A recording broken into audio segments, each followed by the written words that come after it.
everyone, to episode 64 of the Hard Truth About B2B e-commerce. I'm Timothy Peterson, and before I hand this over to my co-host Isaiah Bollinger, listen, just a few words from our sponsors. Our first sponsor is PunchOut2Go. PunchOut2Go is a global B2B integration company specializing in connecting commerce business platforms with e-procurement and ERP applications. PunchOut2Go's iPaaS technology seamlessly links business applications to automate the flow of purchasing data. With their solution, you can immediately reduce integration complexities for PunchOut catalogs, electronic purchase orders, invoices, and other B2B sales order automation documents in order to accelerate business results.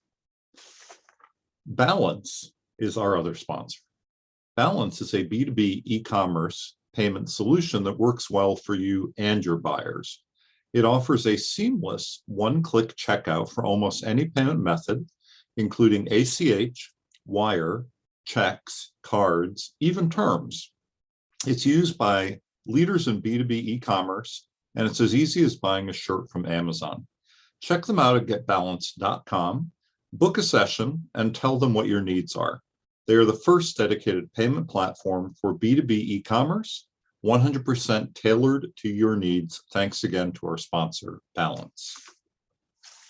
So now that our sponsors were able to chime in, I hope you check them out. I'm Isaiah Bollinger, our co-host for 2022. Is this our first episode? I have to check. Did we do it again? No, we did do another episode already for 2022. Oh, you're right. This is our second episode of 2022. I've been already so busy that I'm like ready for a vacation after my second week of 2022.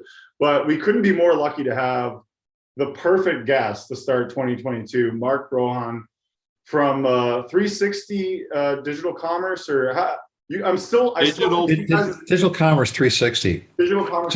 Just say it 3 times fast and you got it. You know. Digital Commerce 360. I can't. I'm still stuck to the internet retailer days. So like in my mind, I don't know. It's gonna take a while for me to get over that. But yeah, we still miss that brand a little bit too. So you're not alone. Me too. I loved it. But yeah, tell us more about yourself for people that don't know you. I mean, I think people that are in B2B e-commerce like we are obviously know who you are, but if you're new to it, I don't think they know. You're the one with the knowledge of everything. Tell us about the magic of Mark. Tell us about the magic. Everything is B2B e-commerce in terms of all the revenue that goes through. Well, I got some swampland in Florida I can sell you too, if that's where this is going here. So no, I mean, I have been around e-commerce literally since the start. So we launched Internet Retailer, which was the magazine for many years that basically covered the rise of online retail. Yeah. In the B2C space, as it's more known these days. I still call it online retail, but I digress. Mm-hmm. But I mean, our company founders, Jack Love and Kurt Peters, and Jack is still with us. They had the foresight to see that the internet was going to be a game changer for, among other industries, one that we covered very closely, which is retail. So back in the day, and I'm talking late 1998, going back into 1999, we launched Internet Retailer. So that was 4 years into Amazon. That was the start of just a lot of folks, but so we've seen the rise. And I spent 15 years basically researching and ranking, what's currently 6,000 companies on their B2C sales. And then, so I got to know, I'm kind of what I can see, I see the timelines across B2C first, but then the last decade or so past that, B2B, I mean, my colleague, Paul Demery, by the way, who is the best kept secret, by the way, in e-commerce. I love we Paul. go back to 2000 mm-hmm. with basically reporting on, it was EDI back then, but it was still e-commerce. We go back that far. So Paul and I, we go back to the the .com crash, which is ancient history to a lot of people on this call. Some folks don't even know what that is. Basically, what it was a lot of investors. I'll be honest, but I do remember it though. I was just a kid. It was interesting. I mean, the money that was thrown at this stuff back in the day was just incredible. I mean, people would go and sponsor major golf tournaments just because they could. Mhm. That's how Yeah. nutty it got. Quite the bubble. Well, But I my feel point like is, crypto.com. I don't know if you ever watched the Lakers, the crypto.com arena, and they took over the Staples Center. And Yeah. like, is this a Yeah. bubble now that we have crypto.com arena? It's just too weird for me. I'm with you on that one. but my point is, my true point is, at DC 360, I guess because I've been around the longest, we research this and benchmark it, and we're the statistician for both sides of e-commerce, B2C and B2B, and I still like doing it. I mean, I personally, I'm still kind of surprised I'm still doing it. It's kind of, how many people don't do a second act, a third act? This is still my first act, but my point is, it's still challenging enough for me trying to figure out if these manufacturers and wholesalers and distributors that have been doing things this ancient way for all these years truly can transform and do it in a different way. So I got to tell you, I still love to watch the progress, chart the progress, and see if they're going to pull it off. And I think more so than ever before, they have to pull it off. So that's a good jumping off part, I think. Yeah. So tell us about what you saw at the high level in 2021, from a numbers perspective. And then I love what they said, they have to pull it off, because that's been a theme that we've been talking about, is like, at what point does this, I call it the B2B apocalypse, because remember we had the retail apocalypse, or that was the buzzword, and it happened, right? All these old school chains, Toys R Us, they just couldn't adapt. At what point does that really start to play into B2B, right? We can talk high level here, and then if you want, I literally just finished crunching, what the numbers look like for 2021. So I can tell you the growth rates, which were very good across the board for not just e-commerce, but I call it digital commerce, which is 4 channels versus just the one. Good year all around. But at the high level, it's nobody would have thought that we'd be in the 3rd year of a pandemic. I mean, all the forecasting we did last year with quarterly surveys, people thought that the supply chain stuff would be basically winding down going into first quarter 2022. Memo, So my point is, we're actually the highest cases we've ever had right now. Well, that'll pass too. But the thing is, what the pandemic did to transform and accelerate on a permanent basis B2B commerce and digital buying from a business point perspective is it altered the game, but it also altered the trajectory. So my point to you, though, is that trajectory looks like the Dow: this way, that way, this way, that way, this way. So the transformation is here. That's done. The acceleration is permanent. That is underway. But, supply chain issues. I mean, some companies now are forecasting it's going to be, maybe even to early next year before they see a quote unquote return to normal. What that means is that's even more pressure on a digital commerce experience, both from the buyer and seller side, to expedite how you source, find, distribute product. So one of the biggest changes from last year was the attention being paid to, by manufacturers on the B2B side, if you will, distributors too, last mile logistics.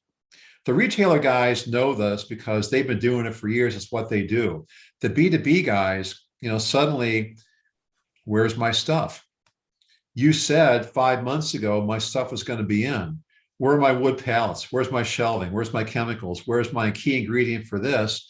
And so transparency into those last mile logistics became quite the more complex challenge for both manufacturers and distributors, both big and whole. So that was just kind of a trend to watch at the start of last year. By the time Q4 came around, it was a monumental challenge that people are trying to figure out from a digital perspective, because the digital transactions and buying keep coming. That's how the transaction is coming now.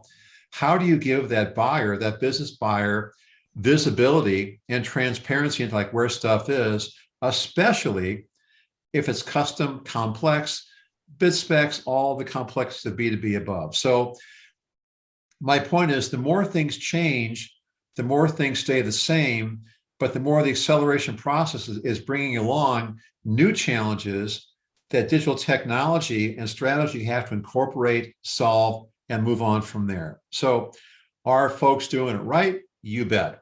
Are folks doing it wrong? You bet. What's the trend? What's the takeaway? As it always does, when things do settle out, there's going to be winners and losers, and the stakes just keep getting higher. You literally just answered my question, but yeah, sorry, go ahead, Tim. Oh, no, go ahead. You go first. I was going to say, can you give some clarity onto it, or let me give you my theory. It sounds like the winners are going to be the people that figured this out. You know, maybe they got the tech to do better, transparent last mile delivery, you know, updating the customer via e-commerce, sending links from UPS or whatever the carriers are, their own trucks. And it'll, you know, basically update you in somewhat real time that your order is being shipped, just like most modern B2C e-commerce does. Sounds like those are going to be, at least from the last mile perspective, the B2B winners, and the people that can't figure that out are potentially going to be the losers. Is that pretty much? I mean, look at the thing is, look at the if you kind of look at some of the logistics companies, you know, like DHL, we just had something on them last week. DHL is a good example. You know, they're more global, maybe more European than US, but they're still in the US with a pretty big footprint. A lot of these guys are going out and they see the future as e-commerce, both on B2C and B2B. They're basically buying e-commerce logistics specific companies because that's where it's all going.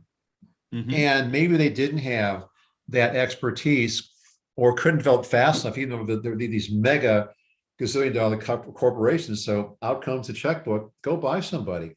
I can think of 4 or 5 deals just in the last 6 weeks, 2 months, 3 months, if you will, DHL being the most probably example of that, but that's how important all of the last mile stuff is becoming. And, you know, if you look at who the biggest occupier of warehousing space was last year, e-commerce, all e-commerce. And so you see these building management companies come out with their, you know, how many square feet are coming online in major metro area across the country and what's driving it. And it's all becoming e-commerce driven. And guess what? It's getting harder to find, you know, so there's a lot of pressure now going on into not just digitizing the transaction, the process and all that. Now it's moving beyond that to the quote unquote end user experience, which a term I hate, but everybody kind of likes to use, and more transparency into more logistics to that increasingly complex and demanding business buyer. So that's what's all going. Couple of observations I wanted to throw in there. And Mark, this is such a great way to, you know, to dive into this in some detail.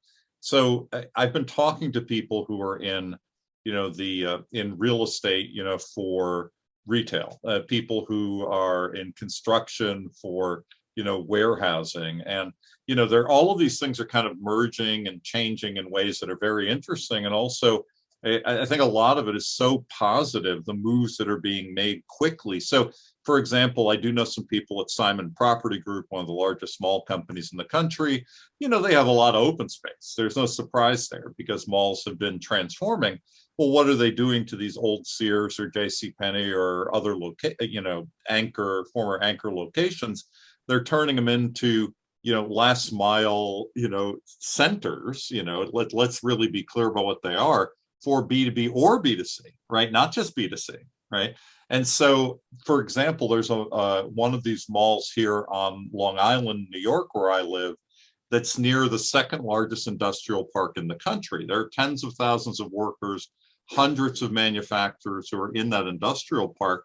Well, that industrial parks business association is working with the mall, and they're co-developing a last mile logistics hub for things to go there because it's close to them and it'll save them money instead of going point to point to point of these hundreds of places and then redistributing into whatever locations it needs to. It's really just a great development, you know, all spurred by e-commerce and the changes in retail. And I just love that that's happening. I mean, you're onto something because, I mean, at this day and age, you know, it's no longer coming of age. It's here. It's accelerating. you know. I mean, it's not going to be 100% overnight. It's just not. But I got to tell you, when we share the numbers, I'll kind of look at percentage of things. But what's shifting is the transaction, if you will, the buying process is now firmly entrenched and even going more so digital. But the shift has gone on to getting that more scarcity of product or service to the end digital customer. So that can, there's a lot of that going on. You know, the many, the many, the unions coming together to facilitate that last Yeah. mile delivery type of thing. So Well, different flavors, different ways of doing it, but that's what's happening across the board. one other thing that I've just for our listeners to hear that I found fascinating, and again, who knows where this will go, but you know, the whole idea of for consumers where you go to like an Amazon locker, right? Or you choose your delivery day and it's Saturday, you know, or whatever, in order to save some money or consolidate. That's happening, you know, in a big way with B2B now, where it's the concept of the locker, but really their container size, right? Because you're just figuring out where you're going to consolidate these things. You're only going to agree to pick up like once or twice or three times a month from that locker location. And that's also part of the what do they call it? The storage unit real estate, you know, kind of movement, like building all of these storage units. It's no longer just for consumers. They're building storage units for B2B for people to pick up from those locations. It's a remarkable change. I love it. And you know, I we're talking kind of a high level here, you know, so it's important to keep in mind that, you know, B2C is one channel. It's the retail channel to the consumer. So it's frankly is different. It's not the same on B2B side. You know, B2B, you've got multiple touch points, both physical and digital. So the only thing that B2C commerce has with B2B is the word commerce. That's it. But my point to you is, I mean, relatively speaking, on a holistic, on maybe kind of a grand scale, think about just 2 years ago when the pandemic hit, right? You know, suddenly we're all forced at home, so on and so forth. God, it was just 2 years, but it seems like ancient times now, like so long ago. But remember the flurry about and the gnashing of teeth and blah, blah, blah, because suddenly we wanted curbside pickup, which was brand new to a lot of B2B companies who had never had to kind of build out their branches that way. What do we do? You know, that was a whole different challenge for them. Now, you can call up a mid-sized distributor out there in Ohio, and I'll refer to like State Electric and my buddy Dave Gravely over there. They've integrated that, but my point is that was 2 years ago. Now it's becoming kind of common. It's part of what you do. Yep. We all offer it now, but that was kind of a 2 year window to kind of go from, what, how do you figure it out, to like challenge, to now it's becoming almost standard kind of e-commerce way of doing business. But my real takeaway here is those windows are becoming faster and faster and faster and faster. So it's not going to be 2 years anymore. It's coming much faster. Let me tell you my perspective on why there's going to be a lot of losers, and only a few winners. And I hate that that's the case, but that's kind of what I'm seeing. So, you know, my perspective is much more on the technology side, right? Like we're building the websites, we're getting proposals, like companies are coming to us, hey, we need a new website, and sometimes we win it or sometimes it's a bad fit. So we're seeing like that very specific perspective of like doing the actual project. And what I've found with B2B, and I've been doing this for pretty much my whole career, I kind of noticed it right away that this B2B gap was there in e-commerce, is that the B2B companies almost never, but there are some very rare exceptions, have good internal talent to even evaluate who to, you know, how to build this project, what platforms to choose, you know, what agency to choose. And then a lot of times they get cost conscious, they go with the cheapest provider, becomes a disaster. They don't have scalable infrastructure. So there's kind of like three parts to that, right? There's the ERP side. So they're either on a really old ERP or their ERP is not, they're not ready. All their key data, inventory, all the things is not ready to be shown to the customer. Yep. So they don't have a way of like, they don't even understand APIs, right? Like, so they don't really understand that, hey, you need to take all this data from the back end and basically bring it into the front end so your customers can see it. And that part is such a hard transformation. And then on top of that, there's all the tech that goes into that and the project, the design, and the costs that go with that. And then you need someone to actually run that project on their end, plus hire someone like Trellis. All these things have to come together. And sometimes these things can be, multi-year projects. Obviously they can be condensed, but what I'm seeing is most of the companies just aren't getting that right. And they're kind of spinning their wheels, bouncing around from agency to agency, just kind of limping along. And e-commerce is just this tiny little piece of their business. I talked to one the other day and they're like, oh, we only do 1.1 million, so we can't afford you. And I'm like, well, why do you only do, like, your business is not 1.1 million. Your business is, probably 100 million, right? And so they just don't get that this is like you can't just take your e-commerce revenue and take a little piece of that and put it into the project. Well, a couple long views on this. I mean, it's to this day, do a lot of companies, manufacturers, distributors, buyers, sellers on the B2B side, do they think they do a really good job of shooting themselves in the foot? Not just one foot, both feet. Yeah, that's inherent. But a couple things from the long view here, which is doing e-commerce right has never been about technology. The technology is ubiquitous. The technology is constantly changing. So there are SaaS-based models today that make e-commerce complexities from an application perspective easier today, more cost affordable today than it was just 3 years ago. And that's just, technology becomes better, faster, cheaper, because that's what e-commerce technology does. It always has, it always will. So the price comes down where, Joe Schmo out there in single digit manufacturing land can compete against, I don't know, GM or something, because at least the technology makes it. But let me add kind of a caveat, because in some ways I disagree with that, because the problem is that is true if you want to, you can go buy BigCommerce and set it up, right? But if you want to actually make a really good scalable website that integrates with a NetSuite or modern ERP, you're looking at 6 figures for sure, right? Plus the licensing costs, and these licensing costs keep going up. Like Adobe and BigCommerce, and they're not reducing their pricing on the enterprise. So, and the talent to do these projects has basically doubled in the last 2 years. If you want a good solutions consultant, it's literally double to hire them than it was 3 years ago. And so, Adobe, you can hire Adobe. You can hire them to do the solutions consulting for you. It's $350 an hour. $350 an hour. So $350 an hour times, these projects can be thousands of hours.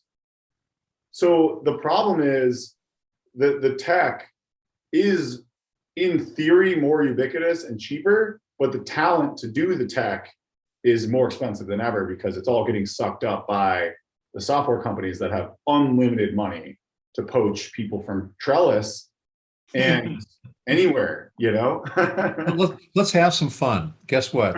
You're perfectly right. And you know what? Been there, done that, heard that. Here's my point.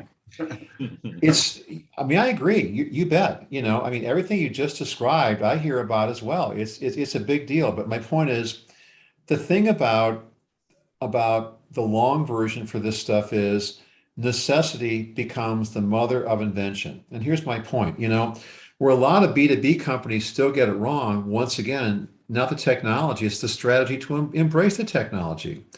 They don't take the time to do the basic blocking and tackling from all perspectives across all channels to figure out what really has to happen to make e-commerce work in a viable way that's going to produce return on investment. They don't. They might look at just the transaction piece, the commerce piece, the front end piece. They'll spend a lot of time kind of figuring out everything from front end back, but then guess what? ERP systems are still, that's a huge crutch for a lot of companies yet to this day. Yeah, they're 10 years behind modern e-commerce. Yeah, and they kind of know that. But my point though is, you're not going to be able to kind of go out in this day and age and hire, the talent. It's just everybody wants the same folks. But what happens is what is changing, and I'm seeing this more in terms of out there in B2B land, is that it used to be that you wanted to hire a guy for B2B who fit the same hiring model as your company, 20 years experience, working up the chain, manager, GM, VP, so on and so forth, because that's how these big companies, manufacturers especially, they would hire that way. They weren't used to kind of going out and rating, an e-commerce rock star from retail to kind of go and do that. So my point is, there's a lot more going on internally these days to educate and build from within to figure out to train your own. Necessity is the mother of invention. So I have no doubt, and I concur, it's expensive to kind of do it the way you're talking about, but retail dealt with this long, long ago, and they became quite adept at doing it. And there's still retailing companies around for 20 plus years when the vendors that did, we know how to do this for them are long since in the boneyard. So yeah. So your point is more that you could, by adapting, you could take some of your people or bring in some, not necessarily super expensive 20-year veterans in B2B, bring a mid-level retail guy, train them up on B2B. And is that kind of your point, that you could kind of adapt to this and bring in some talent, convert them to B2B, and they'll figure it out? But it's all about the culture, which varies. I mean, it varies from water cooler to water cooler, cube to cube, company to company, division to division. I mean, there's still a culture issue. And so what's the sense of bringing in a rock star if, what's the sense of bringing in a rock star who knows how to do all this stuff, that speaks in tongues to the rest of the company, or that the sales managers don't get it, don't like it, don't want it, which is still a viable inhibitor these days. So it's all about kind of fitting the right culture too. So I can think of one distributor, and he told me that the CEO had his back. She brought him in, but guess what? 3/4 of the rest of the executive management team wanted nothing to do with him. So what he did was set out to figure out, rather than just speak in tongues about e-commerce, he went out and he began selling right away on Amazon Business. And within 6 months, he went back to the naysayers and said, look, this is e-commerce on Amazon Business. And look at these sales that they equal what our top branch is doing. Boy, did that convert some guys right away, So let me throw a couple other angles on this too, because I think you brought up some really interesting topics about training and education and kind of the speed of change within an organization, right? So just out of personal experience, for a while I was associated with this company called Terrapin, based out of London, and I did corporate training crash courses, like internal. So I help a bank that was working on like how to digitize everything. And so I did 24 hours of lessons and brought other experts in, and, had this intense, series of sessions. Did the same for like the Central and South American retail chain, a pharmacy chain. They also had a B2B component on the pharmacy chain where they were, working with health plans and all this kind of stuff. But it was all about digitization and transformation. But the point for them was they wanted to do internal training for their teams to figure out what they had to learn. But the alternative too is that there are programs all over the country right now that are, especially because of the pandemic, that decide to create new online degree programs. What are those programs in? They're in things like digital transformation, digital marketing, e-commerce. You can get a master's in e-commerce or a master's in digital transformation now, fully online from universities in the country, whereas a few years ago that didn't really exist. And that is for B2B in addition to B2C, right? Mm-hmm. It's astounding how much this has happened. 2 years, 3 years, nothing. Now tons. It's incredible.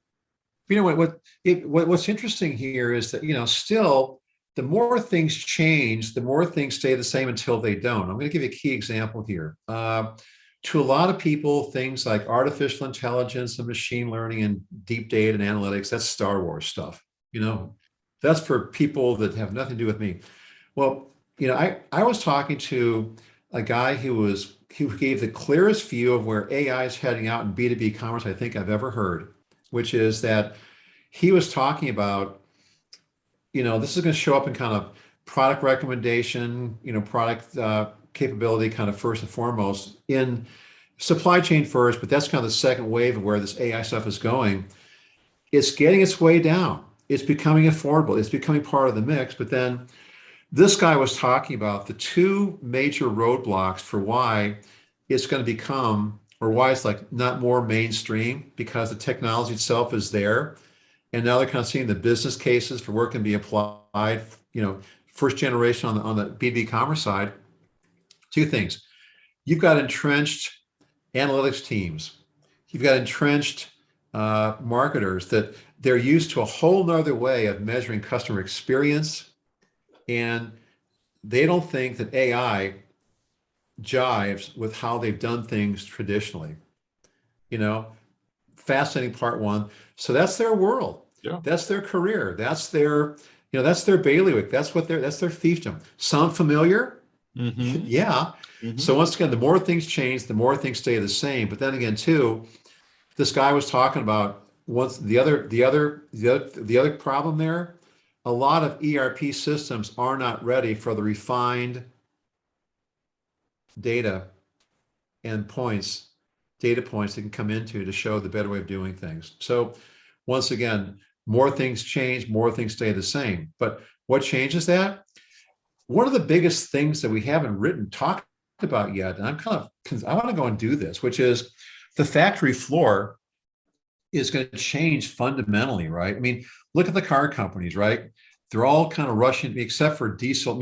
We're still going to buy the gas guzzling trucks and SUVs that kill the planet. But we're going to sell you an electric, 4-door sedan here in 5 years. Political view, sorry.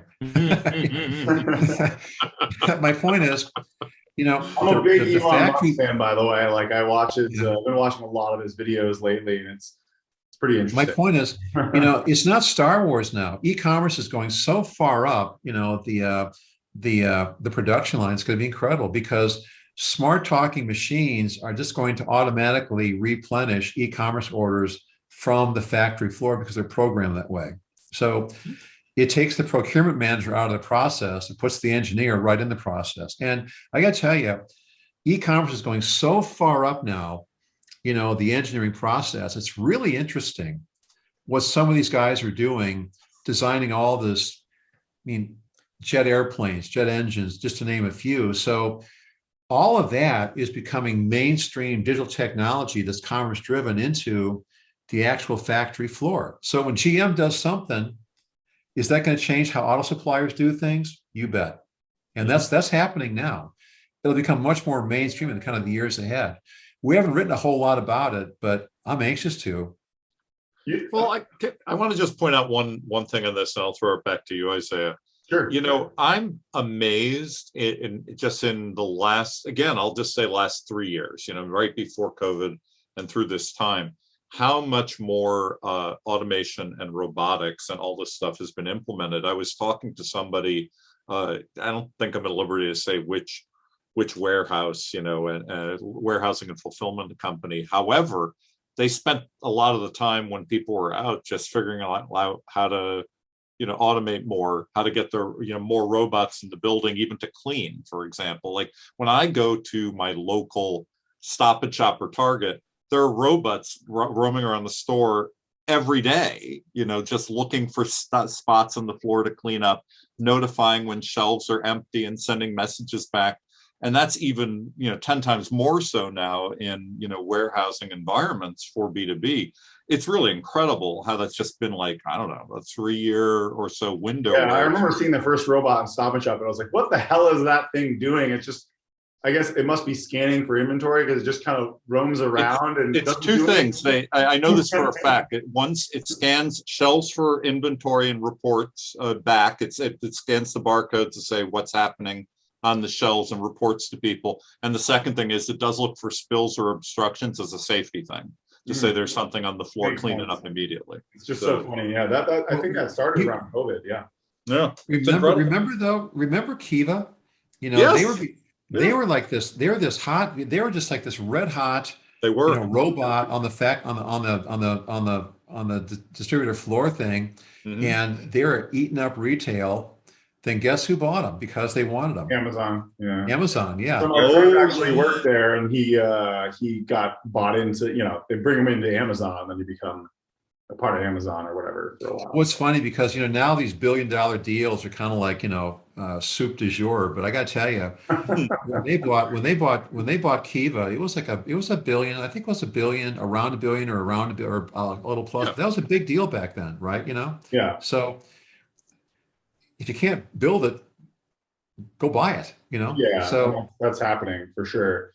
Yeah, I want to touch on what you said because we kind of brushed over it, but you talked about how part of the reason AI is not getting brought into these companies is because the way that people do things is just doesn't kind of jive with that, and potentially maybe it's a threat to their way of their experience, right? And they become obsolete or they have to adapt. A lot of people just don't want to adapt, right? Like, I know this platform, I don't want to learn a new platform, right?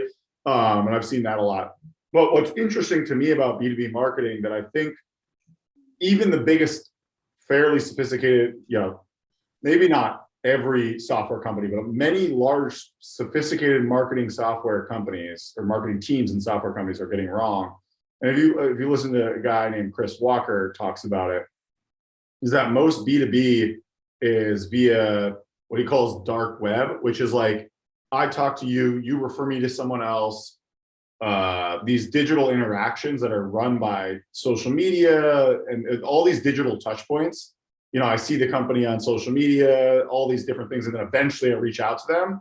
So what's happening in B2B marketing is that because of this, the attribution software, and we actually tested this on ourselves, and it's working. So what's happening is you'll say, the attribution software will say, oh, it's SEO, or the lead came from SEO, or the lead came from blah, blah, blah, whatever the tracking does. But it's actually way more complex than that. So we put a simple thing on our form, like, what is the most prominent way that you found us, and with some options. So a lot of our SEO leads are now actually referrals. But we would never have known that because we just see them as SEO and they came to our website or they came to direct traffic. So the point that he's making is that B2B marketing and sales is more about having a podcast, having social media, having a YouTube channel, having all these touch points, and all of a sudden you're the guy. Mark is the guy for B2B e-commerce research, right? And then I go to your website and type in and you see it as an SEO lead, but really it's because I've been following your posts for 2 years. You see what I'm saying? And so B2B companies they do not know how to adapt to that, especially distributors and manufacturers, because they're not even, getting the basics right.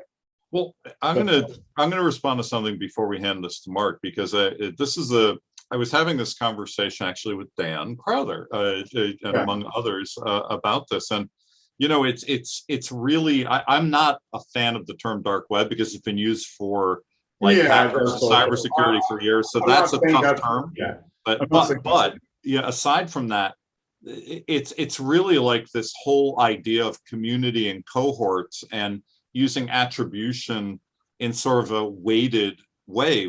So weighted attribution models have existed for years, but not for B2B. You're right. So your point is really well taken. Like, people have used different kinds of attribution models, WU, first in, last in, whatever, all this kind of stuff. But for B2B, it is different because of all the touch points.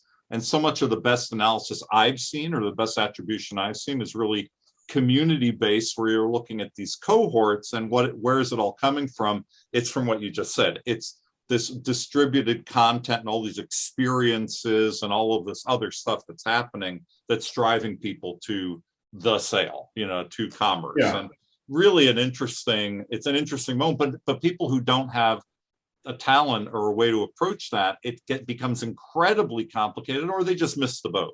They either miss it or they make it too complicated. My point is, these manufacturers, distributors need to start thinking about the e-commerce investment as part of the strategy to bring themselves more online, so that it's easier to find them.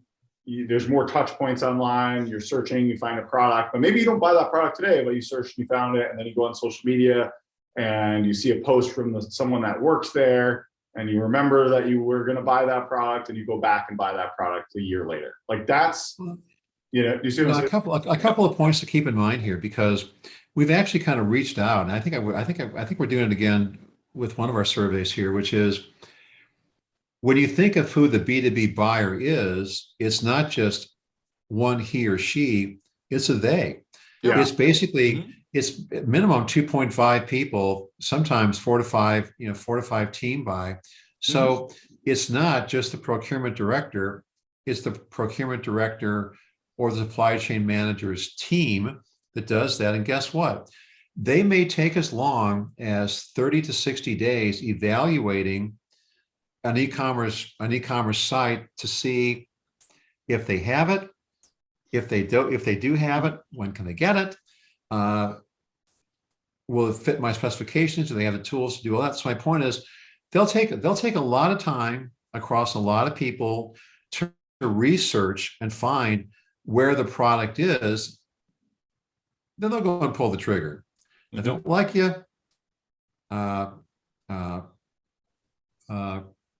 then they're not going to be back. So my point is, to kind of use the cliche, the long tail applies to B2B buying. That's one trend. Second trend, increasingly, all of this is going to a younger demographic who increasingly now is coming into the major the major career path for purchasing, and all that's being digital. So those are not new trends, but they're accelerating trends. And a couple of takeaways from you. Last year was a healthier year for U.S. manufacturing, distribution, sales. All in, they grew by 15% to about 13.1 trillion. Here's some perspective. Last year, B2B commerce, just the e-commerce part, which I define as the transactions that take on distributor sites, manufacturer sites, talking B2B here, apps and B2B marketplaces, was 1.6 trillion. And that is a growth rate of nearly 18%. But the key takeaway here is e-commerce alone, not included with the EDI stuff, the procurement stuff, blah, blah, those channels, which is part of it, now represents almost 13% of all B2B sales. And to me, that's the single biggest takeaway of how mainstream that e-commerce on the B2B side is becoming, because you're always going to have big growth rates come in an emerging market, with the exception of last year when the economy was shut down for part of the first of the year. Now 13% says something. Long tail, I can tell you when the pundit said that B2C sales would never amount to 10% of total retail sales, it was always going to be store-based. Well, guess what? The longevity here, the long game is that 13%, to me, is the indicator that e-commerce is not just coming of age. It's here, it's mainstream, and it'll become even more mainstream over time, where branches become support centers for things like e-commerce transaction, not just drive to the branch and pick it up because it's an e-commerce transaction. That's where I see all this going. That's where it's going. And those who get there faster will win more business, and those who don't poke along, not so much, so and that's what's all heading. And I think my point is the 13% doesn't do justice to that 60 days of research, looking at the product information, the experience, and that the perception that your e-commerce website brings to those people. And then they called you up and bought, and they bought online or bought on the phone. And you think, oh, it's because they bought on the phone, but they don't realize that the e-commerce experience could have had a huge factor into that, not offline. I talk to a lot of companies, and I do a lot of things like this, like you folks do every day. But you know what? One of the major disconnects that a lot of companies still don't understand about e-commerce when they're trying to get to it, which is e-commerce is not the be all to end all to digital commerce. E-commerce is the mothership. That's that's the alien from the mothership talking to us all, right? But the point is, e-commerce and the e-commerce platform is the hub and the spokes going out to procurement, to all the channels. That is where things are. In other words, it's becoming digitally driven from the commerce is becoming the hub of that. Where people get stuck up is they don't understand the interaction across all those digital channels between the business buyers, because what could come in as a, on the e-commerce site, and Cardinal Health and in the healthcare business is a key example of that. They rebuilt their site over 3 years, and yeah, you can go and do a commerce transaction on the site, beautiful experience. But guess what? These guys deal in enterprise healthcare. So people come to the site to see what's there, and then it becomes an EDI transaction. So it becomes two different buyer segments, if you will, because transaction starts here as a research transaction. What does a big company care? You're going to buy 1 million of these things for healthcare. It becomes an EDI transaction, but the integration and the understanding, that's where companies struggle. Punch-Out had a huge year, e-procurement, a lot more of that going on. People come in here, leave there, pick up there. My real point to you is that it's all becoming commerce enabled, digitally driven, but what's the hub? The e-commerce platform. It all feeds into that. Yep. It all feeds into that. I'm So that's totally where the with future's you. going, as far as I'm concerned. I'm totally with you, Mark, on that. I mean, I keep trying to use different terms that people are using, like digitally enabled and digitally assisted and all these other categories of commerce for digital commerce. But it really does. It is like, hub and spoke, where, we can remember in our careers, way back, you and me, Mark, where, I was a retail boss, right? It was pre-internet and people had catalogs and there was a call center, right? And so you had, like, when you talked about multi-channel, it really was a channel. It wasn't like these things overlapped in a whole lot of ways, except maybe somebody picked up the phone. But now that's not the case at all, and anybody in B2B really needs to think, that way. It's not something discrete, it's something open, I gotta tell you, process. you want to have some fun, just some I pure love freaking fun. Just some pure freaking fun here. I'll keep it clean. Go, please. go out to one of these Silicon Valley investor shows, right? Where you got the guys for the checkbooks, just out there in the audience. Oh, they're fun. I've done those. And then you've got one pitch after another, but these people speak in tongues with phrases like, "Yes, I'm smelling your digital exhaust."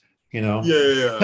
I like that. That's And a it's good just one. Yeah. the terminology is just they're fun to go to, because some of the stuff is not actually Star Wars. You see some really interesting things that at some point might become mainstream if they can scale it, right? But it's a dog and pony show to kind of pitch it. But I just love going to those, because you see what's really on the drawing board, or what people think is on the drawing board. But it's like going to an auction, right? The guy who speeds everything along. Love it. Just love the vocabulary. Well, I'll give you 50,000, and then the next guy's like, no, I'll give you 100,000. Pretty much, yeah. It becomes. I'm going to bring up one more thing and then throw it back to Isaiah. Mark, what do you think of live stream commerce for B2B? I was talking with somebody about that recently, because it's catching on for B2C in a lot of ways, but is it really happening for B2B yet? This whole B2C experience applies to B2B. Yeah, it's underway, it's happening, but the point is, it's going to vary from industry to market to industry, because it depends on how complex the transaction is. Keep in mind, what works for Grainger, which is more of a commodity thing for a lot of the MRO stuff, Sure. is not going to be the same for, doing something in a much more in aerospace, let's say. So will you see it? Yeah. Will become mainstream? Yeah. But it's going to depend upon how it's used, interpreted, and built for specific verticals. Yeah. It's all different, but it's all the same. That's the whole fun of all this. What's different for one vertical, the technology is ubiquitous, but how they apply it, what they do, the complexity. Yeah. We'll see. Yeah. So, I mean, what I was going to say is, what are you seeing for 2022? What should people be on the lookout for in 2022 to, you More know, madness, more madness in B2B marketplaces, literally, a lot more people trying it, a lot more people trying it, using it, not liking it, flipping, flopping, trying this, trying that. Huge investor money is pouring into B2B marketplaces. It's like throw it against the wall, see what sticks. So marketplaces are now mainstream digital commerce. So there's a lot more activity coming that way. But it's going to sort out to Amazon Business becoming bigger, much bigger. Once again, people forget that, COVID aside and travel, all these restrictions aside, this is all global. It's always been global. It's going to be global. So eventually, you're going to see a lot more global activity. So A, more acceleration. B, B2B marketplace is a big year for them. You're going to see a lot more user experience, quote unquote, being talked about this year because there will be more B2C technology applied to B2B. It's going to vary by vertical, by complexity, but that's basically what the digital buyer wants these days. That's a trend. The wild card here is that, the faster companies get the memo, the faster they continue to try and put this in the right way that's right for them based upon the right blocking and tackling. There will be winners, there will be losers. And then the wild card here is that digital commerce, at the end of the day, will accelerate to the best it can dealing with these whole supply chain issues, which frankly are not going to go away probably for the better part of 2022. So finding out who has what and how to get to what is going to create even more pressure to create and do things right, especially for those last mile logistics, Tim, like we talked about at the top of the hour. So more challenges, more unique challenges, but as 2022 kind of levels out, we will see even more mainstream at the end of the year, and they'll have had a year to kind of figure things out. So once again, the whole timeline keeps moving on. Yeah. Next year, if we do the same podcast, we'll be talking about a whole different set of issues. We're bringing you back for 2023 already. We're doing it. I want to talk it. about a user experience thing that I experienced on B2C that I think is where B2B needs to evolve. And not everyone, depends on the company. But I've always been of the perspective that B2B salespeople need to be more like consultants, right? Like if all you're doing is saying, here's the price, this is that, like you're obsolete. You're an e-commerce website, right? Because that can just be put online, pricing, these kind of basic things can be put online, right? People want consultants. Hey, should I get that product or this product, or I have this, which set of products do I need? So I'll give you the example. There's a pretty cool B2C site, and they might be on the internet or 360 Digital Commerce, IR 500 or whatever you guys call it these days, is a company called curated.com. So we went to the store and we looked at options for ski gear and snowboards and all this stuff. And it's such a pain. Like they don't have inventory, nothing's in stock. It took forever to get to the consultant guy that actually was helpful. Driving there, getting out, checking out was a pain. It took forever to check out. Like there was a line, it was a nightmare. In the end, we ended up finding the same products online for half the price. And then the exact same SKUs, like literally the exact same price. So we canceled the order that we bought in person and bought it online. Whatever, it was a little bit slower to get the product, but who cares? We're getting it for half the price. We're talking about $1,000 of ski gear. Then I went online and found Curated because I wanted more consulting. And with Curated, in literally a matter of minutes on my phone, like just on my couch, just being lazy, I was able to tell them went through a little quick questionnaire, where was I as a snowboarder, as a beginner, what I was looking for, my height, my weight, talked to some expert. They connected with me, an expert in chat, who clearly knew snowboarding. And he recommended 3 products per different thing I needed. 3 based on my budget, based on where I was at and all the things. 3 snowboards, 3 boots, 3 helmets, 3 goggles. And they were all like very well described, like number 1 in the category of this under $300, number 2 in the category of this. So it was like really easy for me to make a decision, pick the one I liked of all 4, already have all of my stuff, and did that in about 10 minutes online by getting expertise versus the 3-hour, 2-hour in-store experience ended up with nothing because we canceled it and got it online for half the price. So my point is that experience was so fast. Like that's B2B right there, right? Like you want a consultant, could be digitally chat enabled, or hop on a Zoom video, tell me what you think I should get, put it in my cart. You can literally like, it was integrated. So like he would give me the recommendations and I could just add them to my cart from the chat. Live commerce. When my startup Darcy that I had in 2013. This is already there in B2C. Like there's no reason we can't just take that tech. It's probably just like a pretty sophisticated chat bot that's connected to the cart. Yeah. And there you go, right? And then all your sales reps that are the consultants field all the questions, right? They didn't have to go find me. I found them Googling, and I like that.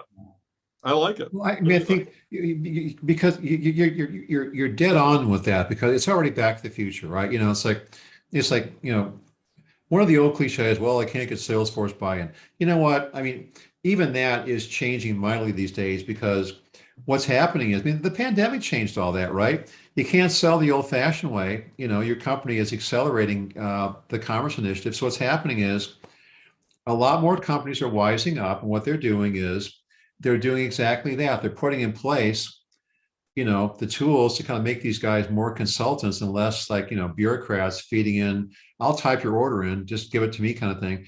But what's the game changer for a lot of folks is just basic compensation. They're redoing packages where they'll pay you the same for an e-commerce transaction or give you more for an e-commerce transaction versus a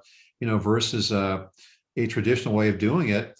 And they're giving them the tools and the training to kind of say, you want to make even more money because you make more money for us in the process, then now we're going to give you this tool to kind of free you up to be relationship building, consulting, because what you're doing is solving customer problems. That's what sales should be all about. So exactly. A lot more of that is underway. Everywhere? Nah. A lot of places, you bet. So you're onto something. That's a truism. Yeah, and my point is, the anecdote is about this is already here at B2C. Yeah, there's no reason we can't bring this over into B2B, right? Like, and it's just going to accelerate. I wouldn't be surprised if curated.com is going to explode on the B2C side, or they just say, hey, now we sell B2B products, right? If I was curated.com, all of a sudden, if there's a consultative based sale where I can get a bunch of inventory for something, find the expert that pops on the chat and starts selling it, right? Although having said that, the minute a robot at Target comes up to me and asks for my credit card to go get me something, I'm heading back to my rear-wheel drive car and my 8-track player like when I was a kid, and I'm going to stay there. So, well, this is what I think is going to happen. I think it's going to be Amazon Go. Once we get a few more years down the road. I mean, already at Target, I haven't checked out with a person in years. I do the self-checkout. So it's only a matter of time. I never spend a lot when I go in there. It's only a matter of time before I'm buying stuff from the merchant. They can at least throw it in a bag for me. I am not gonna scan myself and help them reduce their wage costs. I'm not gonna do that. I'm old school when it comes to that. But what happens when it's Amazon Go and they're just like, you literally take your app, you scan it, they know who you are, and then it somehow scans all your stuff when you leave, right? We're pretty, I mean, it's already there with Amazon Go. It's pretty great. I mean, I've used it multiple times. I mean, what's interesting, and I think we've spoken about this on the podcast before, but the applications I've seen from people like Macy's, believe it or not, where you're in the Macy's app and you can check yourself out, on the floor with your merchandise, if you're like a known customer and you have this stuff done before, and then basically there's a barcode that you scan out the door that's supposed to, so they could actually mark you with the camera. I think that's really literally what happens. So, I've done this just in my local Macy's, where I found my goods, I had my own bag, I put it in my bag, I clicked on, paid with my Macy's card, scanned at the door, and left with it, right? So now that you can do that for common big retailer, in addition to a lot of others, without even the Amazon Go technology, by the way, it's not Amazon Go at all. it's really remarkable that it's so easy, right? So B2B can't be too far away in that kind of a thing. It's like I'm picking up my order. We're forgetting, Tim, I'm trying to find the episode because, we have so many episodes now. I can't sort through thousands of episodes. There was an episode 67. and he built the Amazon Go for B2B. Remember? So what they did is this guy, very smart guy, and his argument is that it's already too late for a lot of these B2B guys to catch up. And his family had a B2B distributor, and he's like, I don't even want to try and catch up to the guys ahead of me in e-commerce. So he went ahead and built the Amazon Go for B2B, where he goes, figures out how to connect with your stuff, whatever it is, your ERP, brings a little like drop-off location. Like, so let's say you're a manufacturer XYZ, and I want, parts from this store that I need to replenish. He'll go set up a little area next to your manufacturing plant. You can go walk in and grab inventory and walk out. It scans it all. It's 100% automated. And when it runs out, it just self-replenishes. I really like that. I really like it. So what was his name? How come I can't find I know, we'll have to look. It's so funny. You're right. I'm remembering this, but now I've blanked. So we'll have to go back and look and maybe edit it back into the episode. Yeah, I feel bad for not giving him he might get a sale from us talking about it. But what was his name? But it was basically, he had built the Amazon Go. It was a very small company, right? It was just this very small company that one guest I'd recommend that would just be fascinating for everybody, including you folks, which is Mark Mahaney. Mark Mahaney, who's Mark Mahaney? Mark Mahaney was a disciple of Mary Meeks, and Mary Meeks was she still is. I know Mary. Once a year in San Francisco, Mary Meeks gets up, and she, to this day, still gives her where she thinks the internet is heading. And it's like, it's like the voice from on high, because I know, you're right. It's like once a year from Mary. That's it. Anyway, one of Mary's key disciples is Mark Mahaney. They all go back to Citigroup from way back in the day. And these were the original analysts that really began to kind of track not just the technologies, but the companies that were going to be the kind of true long tail people that kind of stuck around. Mark Mahaney is now the senior strategist over at Evercore, heading up their research effort. Yeah, sure.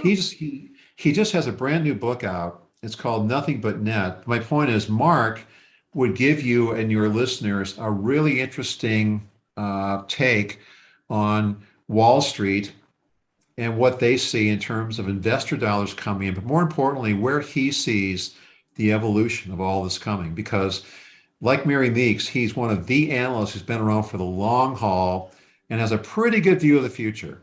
I like Plus, that. the guy's got a book to sell, so you can probably get him pretty come on here, to be honest. Mark Mahaney.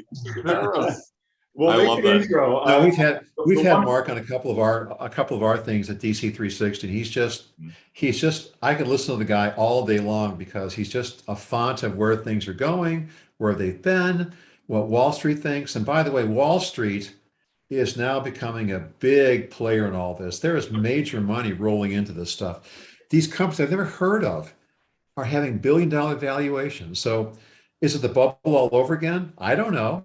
We'll wait and see. It's fun, right? It's fun as hell to watch. I'm telling you, gang. We're gonna have to zero in on our close here. And Mark, are there other things that you want our listeners to hear about? What you're up to, or what you think about 2022 and B2B e-commerce? Is there something we might have missed? It just comes down to that. I mean, one of the fun of doing something like this is that, we tackled a lot of issues here, so we raced across a lot of topics, and hopefully there's some value to, telling folks on your podcast where things are heading. But at the end of the day, just be smart about it. And if you block and tackle and figure out e-commerce and how to do it kind of right for your organization, you're going to do just fine. One last takeaway, a rising tide lifts all boats, like Jack Love used to say. In other words, Amazon raised the bar for everybody. And if you keep meeting the bar, you'll do quite well. And every year, we still do the stat for our top 1,000 on the retail side. Every year, if you look at all the niche merchants and take their number and their combined growth rate, you know what? It's always higher than Amazon.com. So the thing is, do what you do best, do it better online than anybody else, learn to pivot, do it quickly, but you'll do just fine, providing you do it smart, you know your customers and give them what they want. That's always been, just the basic fundamental nature of how to succeed in e-commerce. It doesn't matter all this trend stuff. That's how you do it.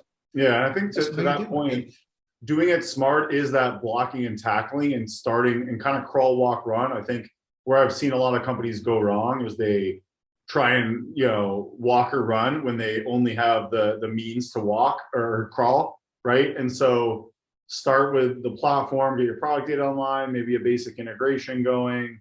Like some people just need to start there and then build up. Like the ones that we're seeing the best in the mid-market, they are very incrementally moving up the chain, but they're improving faster and faster and faster. The ones I see failing, it's like they try and kind of hit this home run and then it stalls out because they can't hit the home run. Yeah. It's not front end to back end. Yeah. It's back end to front end. That's the Yeah. key. That is the key. That's a great takeaway too.